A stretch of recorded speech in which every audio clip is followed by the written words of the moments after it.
Hello, beautiful souls. I hope this moment finds you surrounded by people who truly see you, who love you not for who they want you to be, but for who you are right now.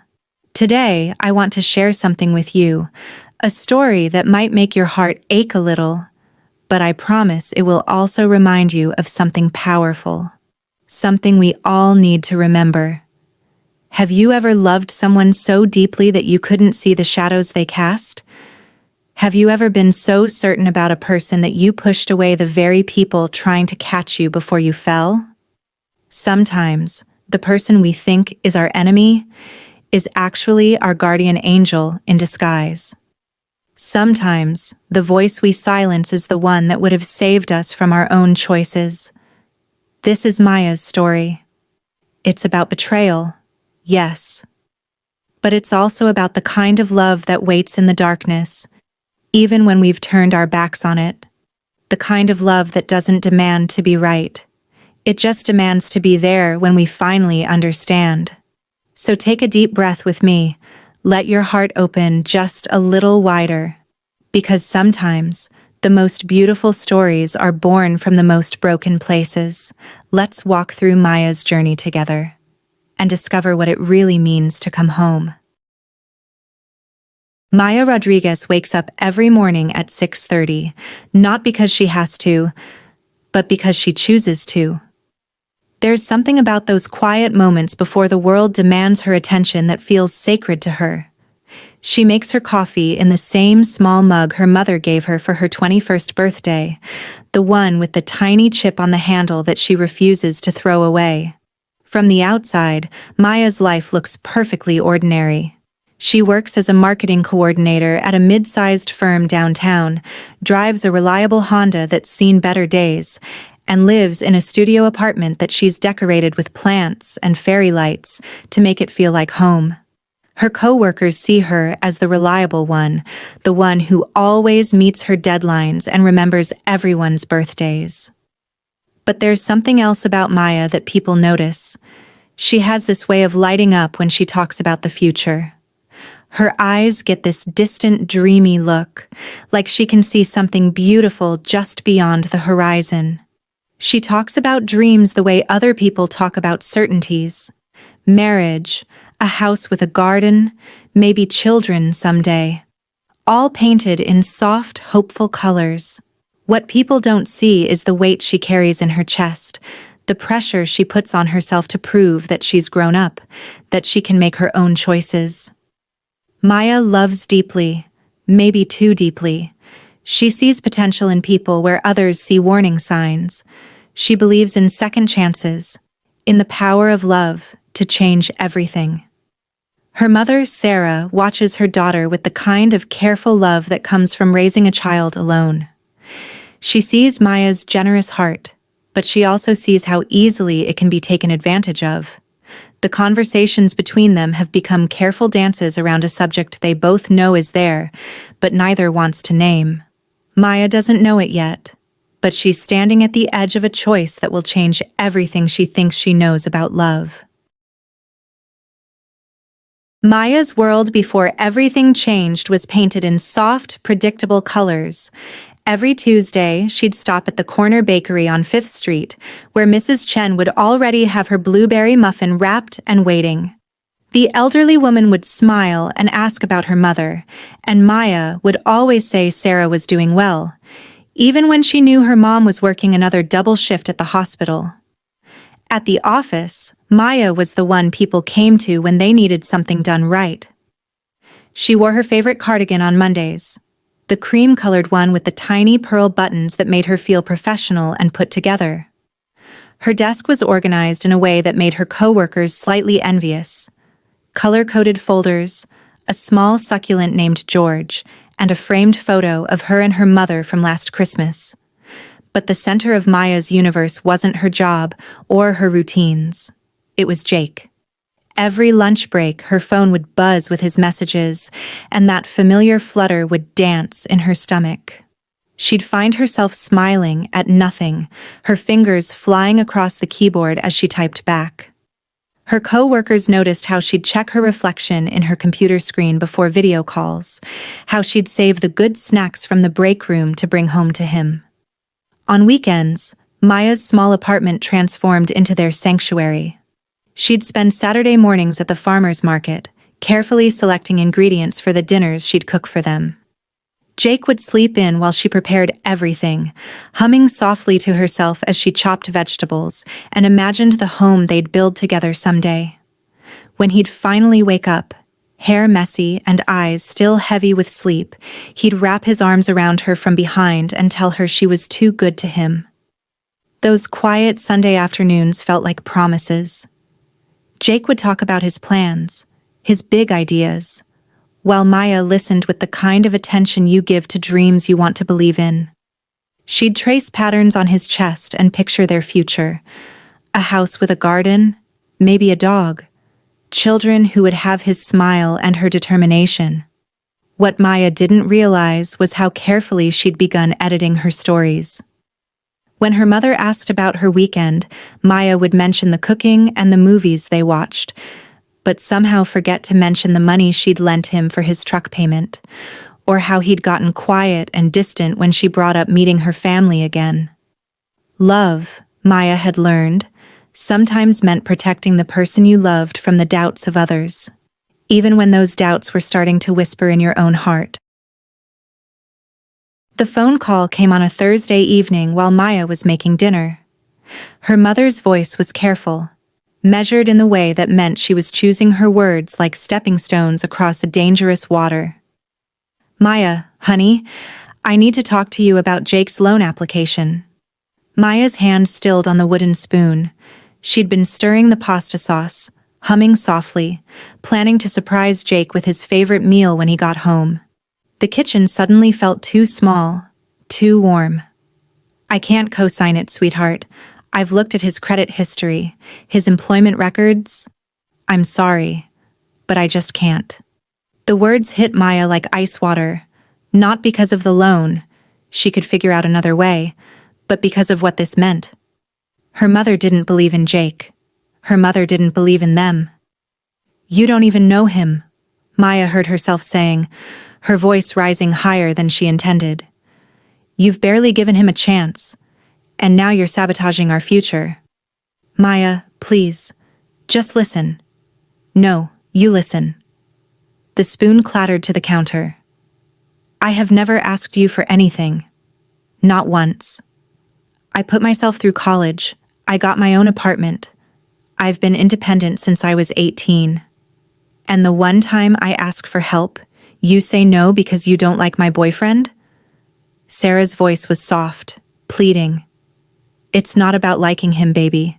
It's about protecting you. The things I've seen in his background check." "You ran a background check?" Maya's chest felt like it was caving in. "You actually hired someone to investigate the man I love?" The silence on the other end was answer enough. Maya felt something fundamental shift inside her chest, like a bridge collapsing. All those careful conversations, all those gentle questions about Jake. It hadn't been concern. It had been an investigation. Her mother had been building a case against the person Maya wanted to spend her life with. "I can't believe you," Maya whispered, and her voice sounded foreign to her own ears. "All my life, you taught me to follow my heart, to trust my instincts. But the moment I do that, the moment I choose someone you didn't pick for me, suddenly I'm too stupid to know my own mind? That's not what this is." "Yes, it is." The words came out sharp, final. "You can't stand that I'm happy without you. You can't stand that someone else might love me more than you do." Maya could hear her mother crying softly on the other end, and for a moment, her resolve wavered. But then she thought of Jake, waiting for good news about their future, trusting her to make this happen. "Don't call me again until you're ready to apologize," Maya said, and hung up. The kitchen was silent except for the bubbling sauce, burning now at the bottom of the pan. Maya stared at her phone, her hands shaking, feeling like she'd just set fire to the most important relationship in her life. for love, for Jake, for the future they were building together. It had to be worth it. It had to be. 6 months after Maya stopped speaking to her mother, she found herself sitting on the bathroom floor at 3 in the morning, staring at her bank statement. The numbers didn't lie, even when everything else in her life felt like a carefully constructed illusion. Negative $437. The credit card she'd opened for Jake's emergency car repairs was maxed out. The savings account she'd built since college, the one that was supposed to be for their wedding, was empty. Jake was asleep in the next room, the same peaceful sleep he'd had every night while Maya lay awake calculating and recalculating their expenses, trying to make the math work, trying to make any of it work. She'd started making excuses without even realizing it. When her friends invited her out, she'd say she was tired instead of admitting she couldn't afford to split a pizza. When her coworkers asked about her engagement ring, the one Jake kept promising was coming soon, she'd change the subject. When her landlord called about late rent, she'd smile and promise it was just a bank error. Maya pulled her knees to her chest and let herself remember the last conversation with her mother. How Sarah's voice had shaken when she said Jake's name. How Maya had convinced herself that her mother's tears were manipulation, not heartbreak. The apartment felt different now in the darkness. Smaller. The fairy lights that used to make everything feel magical now looked cheap and desperate. The plants she'd bought to make their place feel like home were dying because Jake said watering them was a waste of time. She thought about the woman she used to be. The one who saved money and made careful plans. The one who trusted her instincts. When had she stopped listening to that voice inside her? When had Jake's voice become louder than her own? Maya reached for her phone, scrolling through months of unanswered messages from her mother. Birthday wishes, holiday greetings, a simple, thinking of you text from just last week. Sarah had never stopped trying, never stopped loving her, even when Maya had chosen to walk away. Her thumb hovered over her mother's contact. It would be so easy to call, to hear that familiar voice that had sung her to sleep as a child, that had cheered at her graduation, that had warned her about this exact moment. But pride is a heavy chain. And Maya wasn't ready to admit that everything her mother had seen, everything she'd tried to protect her from, had been true all along. Instead, she closed the phone and went back to bed, curling up next to the man who had slowly, carefully taken apart the life she'd built for herself. But something had shifted in those quiet moments on the bathroom floor, a crack in the wall she'd built around her heart. And through that crack, the truth was starting to seep in. Change doesn't always come like lightning. Sometimes it comes like dawn, slow, quiet, inevitable. Maya didn't know it yet, but the sun was already beginning to rise. The truth came to Maya on an ordinary Tuesday, in the most devastating way possible. She'd come home early from work, excited to surprise Jake with his favorite takeout from the Thai place across town. The apartment was quiet, but she could hear voices from the bedroom, his laugh, and another one, a familiar one. Maya stood frozen in her own hallway, holding containers of pad thai that were growing cold in her hands. Through the crack in the bedroom door, she could see Jake with her former best friend, Jessica. The same Jessica who had stopped returning Maya's calls months ago. The same Jessica who Jake had said was drama and not good for Maya anyway. They weren't just together. They were comfortable together.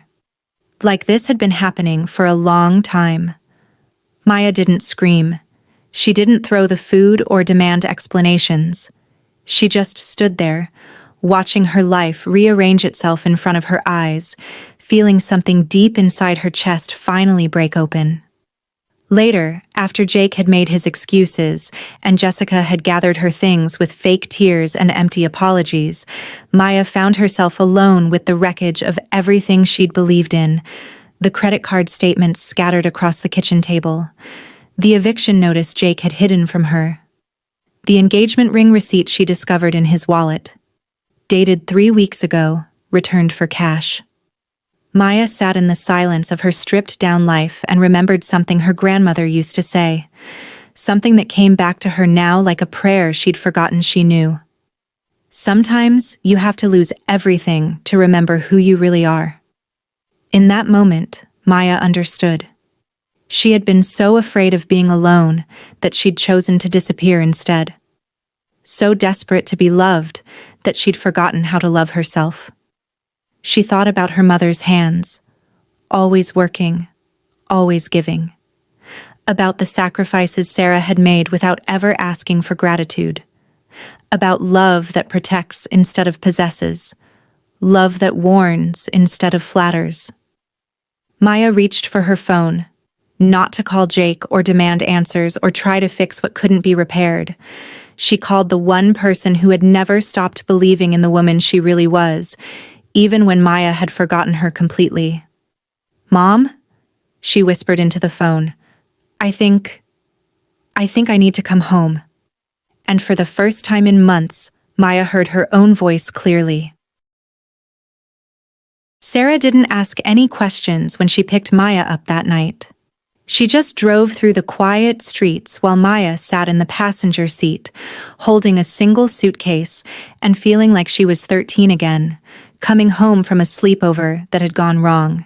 The house smelled like chamomile tea and the lavender candles her mother lit every evening. Maya had forgotten how safe that smell could make her feel. Sarah led her to her old bedroom, where the twin bed was already made with fresh sheets, and her favorite blanket from college was folded at the foot. "Get some rest, baby," Sarah whispered, kissing Maya's forehead the way she had when Maya was small and scared of thunderstorms.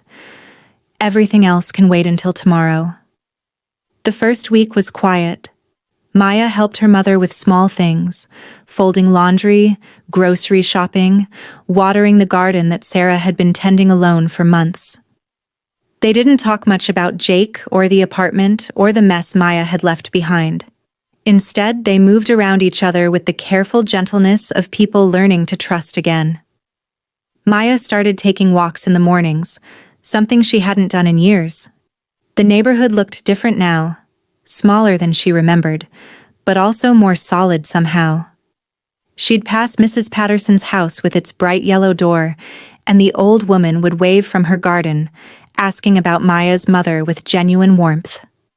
Slowly, Maya began to remember who she had been before she'd tried so hard to become someone else.